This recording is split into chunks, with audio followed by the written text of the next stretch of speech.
চাঁদনী রাতে নদীতে মাছ ধরার নৌকায় যখন আমরা দুজন মাত্র ভাসছিলাম, শ্বশুরজি হঠাৎ দাঁড় ফেলে দিয়ে আমার 2 হাত ধরে এমন একটা অঙ্গীকার করলেন, যা শুনে আমার চোখ ছলছল করে উঠল, কিন্তু ভয়েও মন কাঁপছিল। পূর্ণিমার রাত ছিল, গ্রামে বেড়াতে এসেছি। শ্বশুরজি বললেন, চলো নদীতে যাই, আজকাল মাছ অনেক ধরা পড়ছে।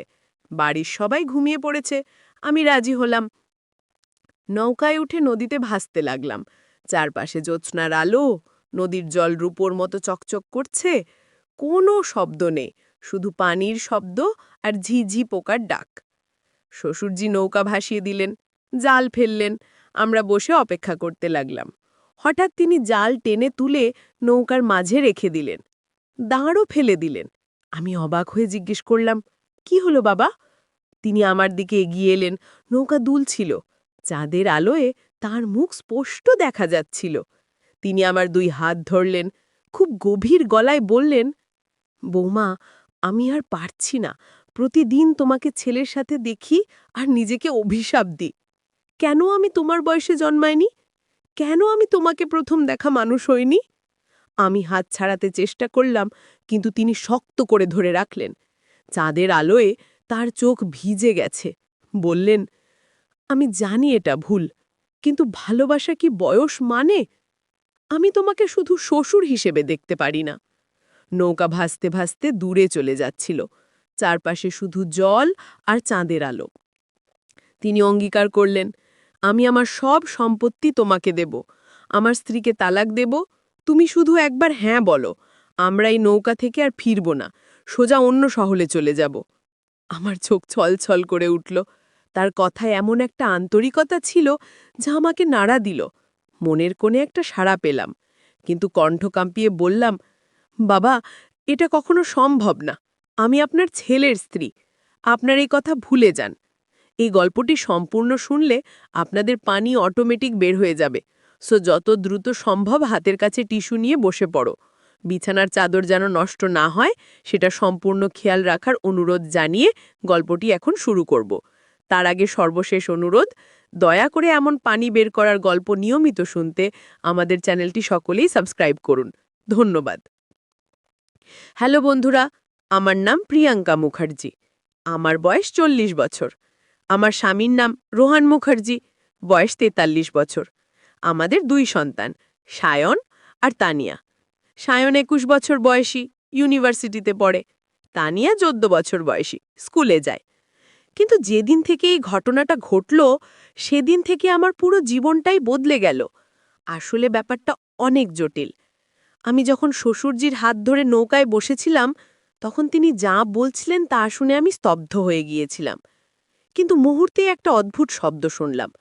নদীর জল থেকে এমন একটা শব্দ এলো যা আমি জীবনে কখনো শুনিনি। শ্বশুরজি আমার হাত ছেড়ে দিয়ে চারদিকে তাকালেন। তিনিও সেই শব্দটা শুনেছিলেন। কি শব্দ এটা? আমি ভয়ে জিজ্ঞেস করলাম। শ্বশুরজি একটু গম্ভীর হয়ে বললেন, জানি না, তবে এই নদীতে অনেক রহস্য আছে। আমার বাবা বলতেন, এই নদীর নিচে একটা পুরনো মন্দির আছে। বছর 50 আগে ভয়াবহ বন্যায় ডুবে গিয়েছিল। আমি একটু ভয় পেলাম। হঠাৎ নৌকাটা কেঁপে উঠল, জোরে একটা ধাক্কা লাগলো। আমরা দুজনেই টলে গেলাম। কি হলো? আমি চিৎকার করে উঠলাম। শ্বশুরজি নৌকার পাশে তাকিয়ে বললেন, মনে হচ্ছে কিছু একটা নৌকায় ধাক্কা মেরেছে। আমি জলের দিকে তাকালাম। চাঁদের আলোতে স্পষ্ট দেখলাম একটা বিশাল কালো ছায়া নৌকার নিচ দিয়ে চলে গেল। আমার হৃৎস্পন্দন বেড়ে গেল। বাবা, ওটা কি ছিল? আমি কাঁপা গলায় জিজ্ঞেস করলাম। শ্বশুরজি কিছু বলার আগেই আবার সেই অদ্ভুত শব্দটা শুনলাম। এবার আরও জোরে। মনে হচ্ছিল কেউ গভীর থেকে ডাকছে। একটা সুর ছিল সেই শব্দে, অদ্ভুত মধুর কিন্তু ভয়ঙ্কর। হঠাৎ জলের মধ্য থেকে একটা উজ্জ্বল আলো দেখা গেল, নীল রঙের আলো। নৌকার চারপাশে জল জলজল করতে লাগল। এটা কি? আমি আতঙ্কিত হয়ে পড়লাম। শ্বশুরজি নৌকার দাঁড় ধরলেন, বললেন, আমাদের ফিরে যেতে হবে এখনই। কিন্তু দাঁড় টানতে গিয়ে দেখলেন দাঁড়টা নৌকা থেকে পিছলে জলে পড়ে গেল। আমরা দুজনেই হতবাক হয়ে গেলাম। এখন আমরা কি করব? আমি ভয়ে কাঁদতে লাগলাম। শ্বশুরজি নৌকার মাঝে বসে পড়লেন, বললেন, ঠান্ডা মাঝে চিন্তা করতে হবে, স্রোত আমাদের কোথাও না কোথাও নিয়ে যাবে। কিন্তু নৌকার স্রোতে নাসছিল না, বরং সেই নীল আলোর দিকে টানা যাচ্ছিল। ধীরে ধীরে আমরা জলের মাঝখানে সেই আলোর কাছে পৌঁছে গেলাম।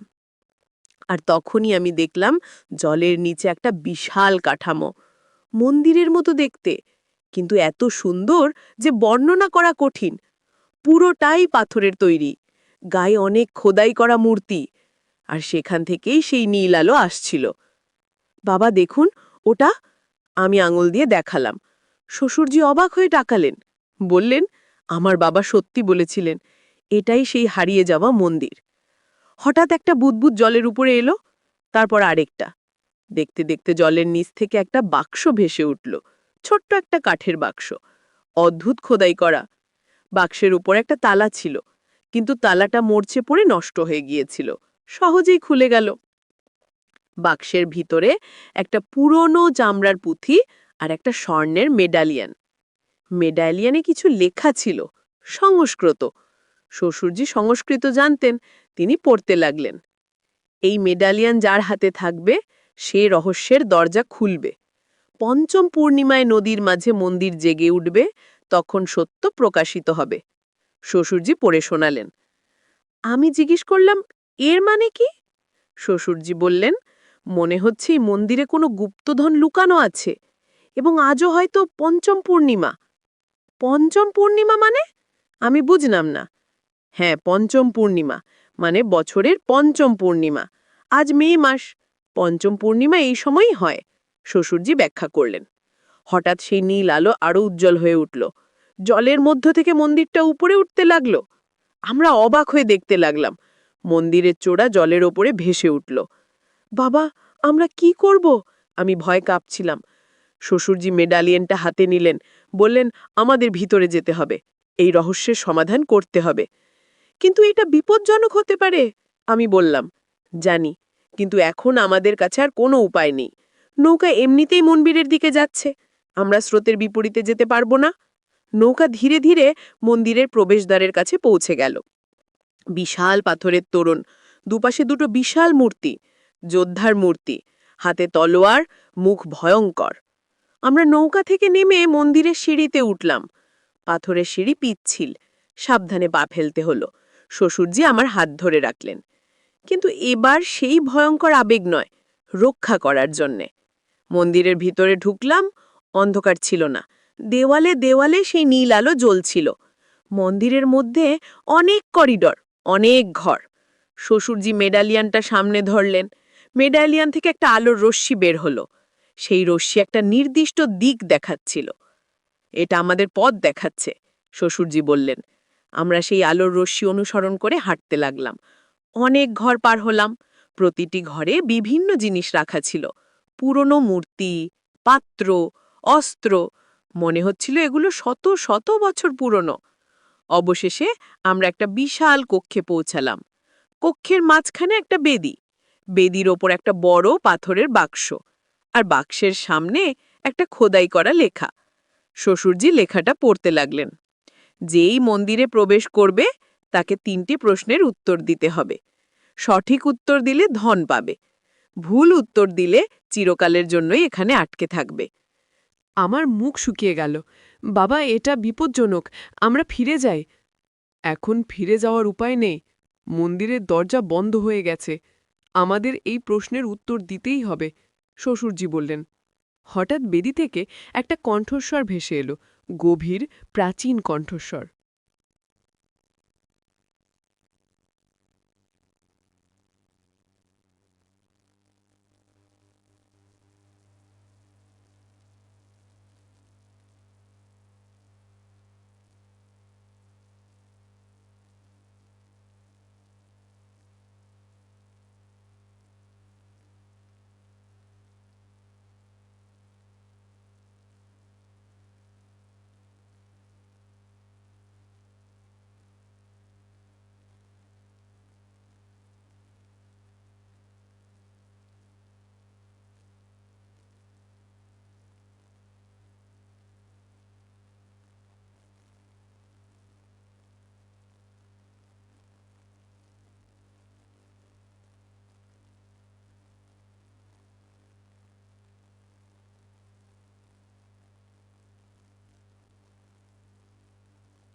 আমি চিঠি পড়ে কাঁদলাম, আনন্দের অশ্রু, কারণ আমি বুঝেছিলাম একটা মানুষের জীবন বদলে দিতে পেরেছি।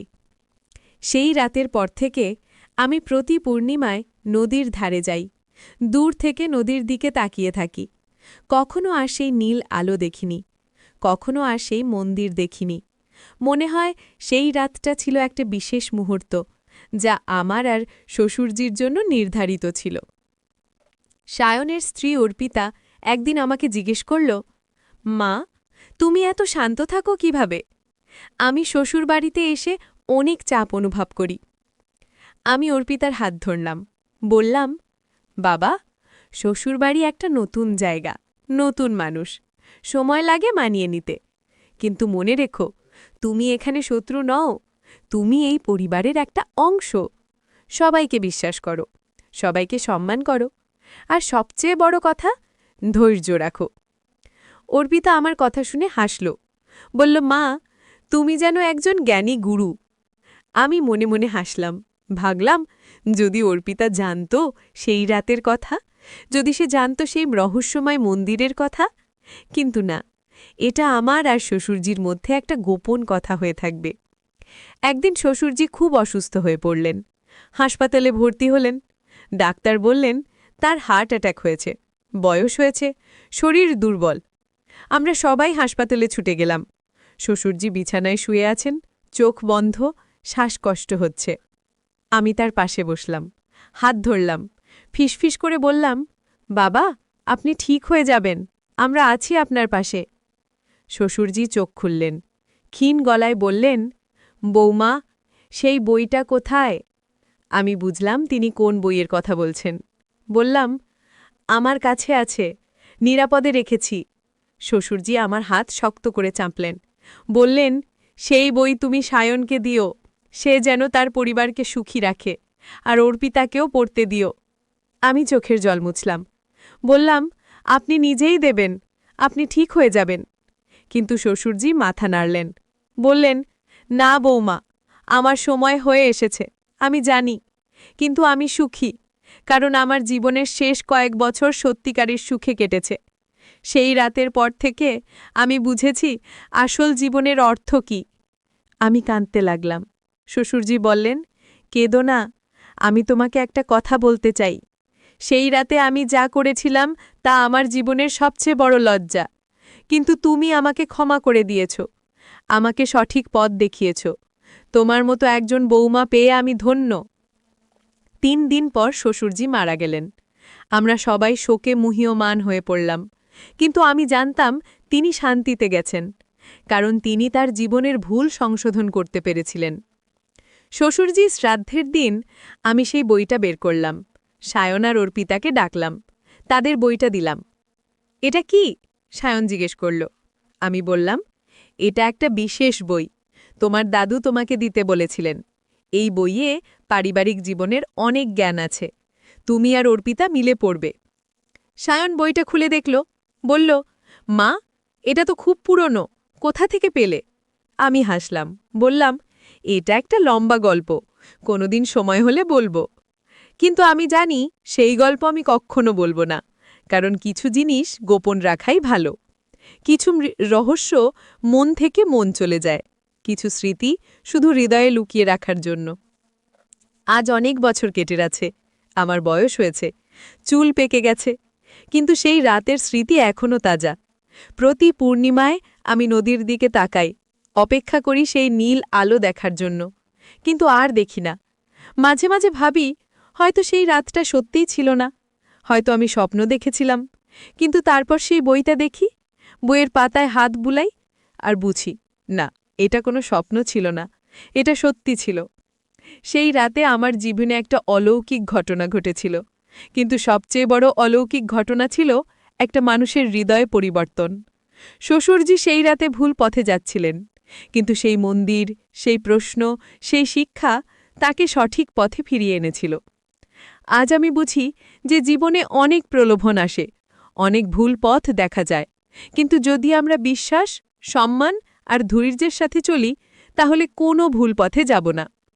সেই রাতের পানি আজ অন্য মানে এসেছে আমার কাছে, সেই রাতে চোখের পানি পড়েছিল ভয়ে, রোমাঞ্চে, শিক্ষায়, আর সেই পানি আমার জীবনকে ধুয়ে দিয়ে নতুন করে সাজিয়ে দিয়েছিল। আজ যখন তানিয়া আমাকে জিজ্ঞেস করে, মা, তুমি এত ধৈর্যশীল কিভাবে, আমি শুধু হাসি, বলি, বাবা, জীবন আমাকে শিখিয়েছে।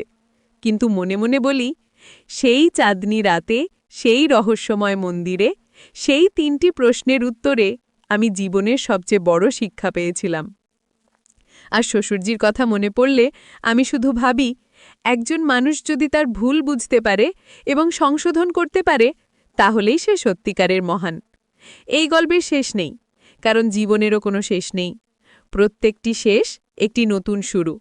সেই রাতে যা শেষ হয়েছিল তা ছিল অজ্ঞানতা, আর যা শুরু হয়েছিল তা ছিল জ্ঞান।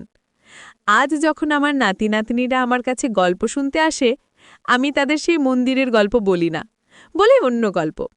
কিন্তু প্রত্যেকটি গল্পের মধ্যে সেই 3টি শিক্ষা লুকিয়ে রাখি: বিশ্বাস, সম্মান আর ধৈর্য। আর মাঝে মাঝে যখন পূর্ণিমার রাতে একা বসে থাকি, চাঁদের দিকে তাকাই, তখন সেই রাতের কথা মনে পড়ে।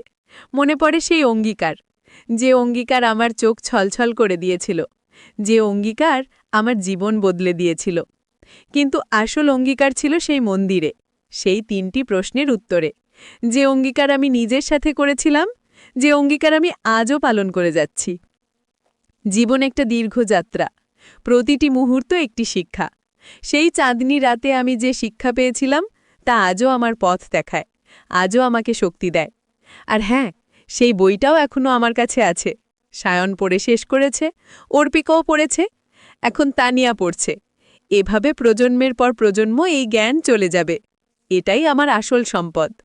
গল্প শেষ, কিন্তু শিক্ষা চলতে থাকে, জীবন চলতে থাকে। আর সেই চাঁদনি রাতের স্মৃতি আমার হৃদয়ে চিরকাল জ্বলতে থাকবে। সেই পানি, চোখের পানি, আনন্দের পানি, শিক্ষার পানি আমার জীবনকে সিক্ত করে রেখেছে।